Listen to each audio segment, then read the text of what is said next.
Fluorescence in gemstones occurs when the atoms within the gemstone interact with UV radiation, and this causes them to emit light that is visible to our eye.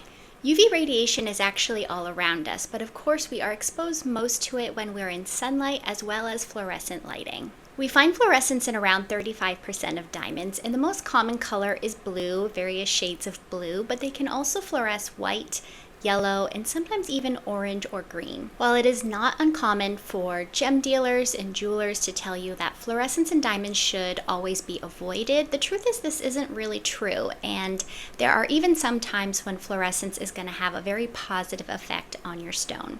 As I mentioned, blue fluorescence is the most common in diamonds, and this is interesting because blue and yellow are on opposite sides of the color wheel, and this means they can cancel each other out. As we know, the most common diamonds, standard colorless diamonds, are graded on a scale from D to Z, depending on how much yellow tint is present in the stone.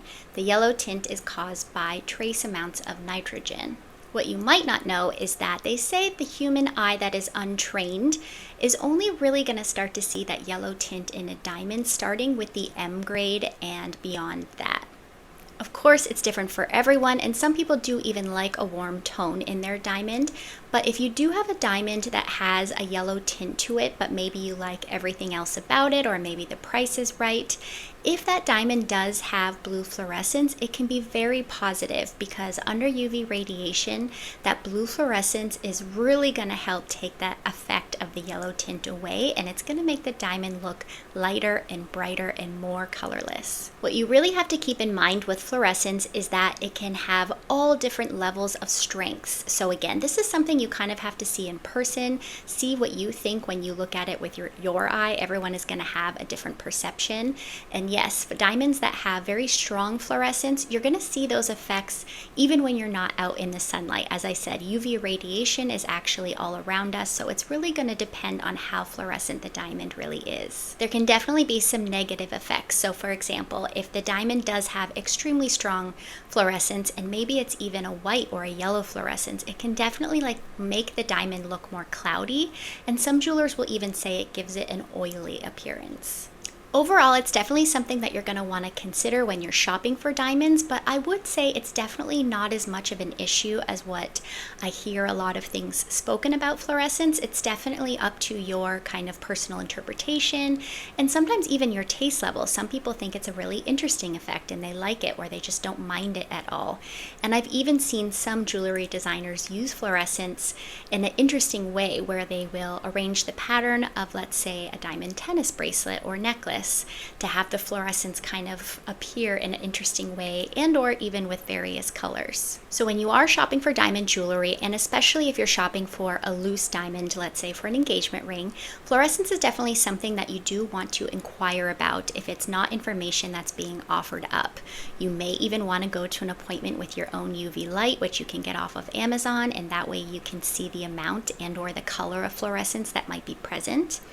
The other thing I would definitely keep in mind is that you really can't see fluorescence that well when the diamonds are tabled down, when they're facing down. So if you are looking at diamonds, you definitely want to make sure that your gem dealer or jeweler is showing you the loose diamonds face up, and that's the way that you'll be testing for fluorescence.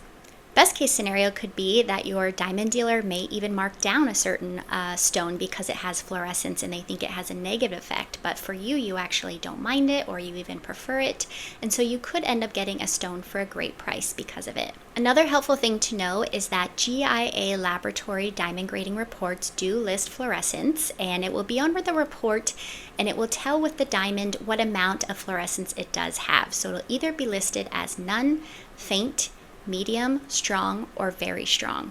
And diamonds that have a medium or stronger fluorescence, the report will also list what color the fluorescence is. So for example, it'll say medium blue or very strong yellow. When it comes to lab-made diamonds, it's important to know that around 5 to 10 years ago, when lab diamonds first started coming onto the market, fluorescence was something that was very much used to help identify them. And this is because most of the diamonds were being created with what's called the HPHT method. And if you want to learn more about lab diamonds and the various ways that they are manufactured, definitely watch our videos on lab diamonds. It was not uncommon for these older HPHT diamonds to fluoresce a yellowish, even yellowish greenish kind of tint, and that definitely set them apart from natural diamonds. And with the UV light, you could even detect a very specific pattern because of the way that they are grown in a factory. They have what's called a crosshatch or even a hourglass pattern to them, whereas natural diamonds have a very concentric and octahedral pattern to them. It was very specific. And so this was definitely something, like I said, that gemologists could use to really tell lab diamonds apart from natural diamonds. Now, of course, lab diamonds are quite prolific. They have really saturated the market, and the technology is extremely advanced. Most of the diamonds we do see on the market are being manufactured with a different method, CVD, and they are mostly not fluorescent. It is very hard to detect this pattern, and in order to find those things, they definitely have to be sent to a gemological lab where the equipment is much more advanced. So I really just wanted to highlight this quickly because if you are looking at older information, I just don't want you to be looking for fluorescence in diamonds and feeling that the diamond is definitely not a lab diamond if it doesn't have certain fluorescence or various colors of fluorescence. Of course, diamonds are actually not the only gemstone to show fluorescence. One of the most famous gemstones that does fluoresce are very high quality rubies. So if you want to learn more about that, definitely check out our ruby playlist. If you have any more questions about diamonds and fluorescence, be sure to put them in the comments below. Thank you so much for watching, and check us out at winstongemsandjewellery.com.